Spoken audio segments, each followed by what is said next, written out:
Le message du jour vous est présenté par notre frère Marc. Salut, chers bien-aimés de notre Père Céleste. En ce lundi matin, je voudrais vous parler de la vraie foi en Jésus qui sauve. Bien-aimés, vous êtes-vous déjà posé cette question? Est-ce vraiment important en quoi nous plaçons notre foi? Si vous voulez vraiment mettre votre foi dans quelque chose, cela doit être une fondation solide pour le soutenir, pour le sécuriser par le dessous. Sinon, ce ne sont que des spéculations aveugles.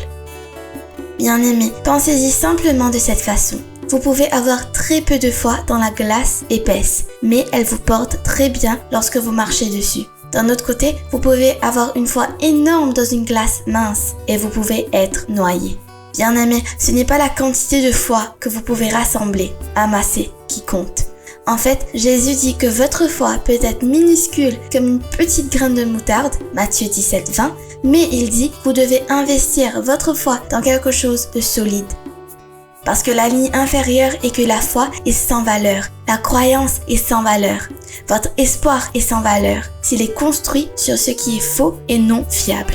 Maintenant, bien-aimés, si Jésus est le Fils de Dieu et si le christianisme est vrai, alors il doit y avoir une unicité dans les deux qui les distingue de toutes les autres religions. Vous voyez, toutes les autres religions du monde soutiennent qu'une personne vient au monde et nous donne des informations sur Dieu et comment nous devons vivre notre vie. Mais dans le christianisme, Dieu lui-même est venu au monde en la personne de Jésus-Christ.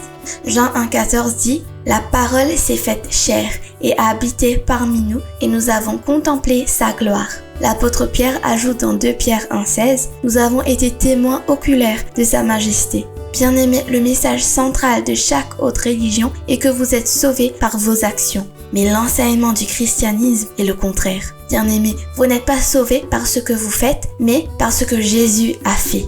Vous êtes sauvés pas en suivant son enseignement, mais par ce qu'il a fait sur la croix. Je vous en prie, repassez ce point dans nos cœurs et dans nos âmes. Jésus est entré dans l'histoire et a vécu la vie que nous aurions dû vivre, et la mort nous aurions dû mourir.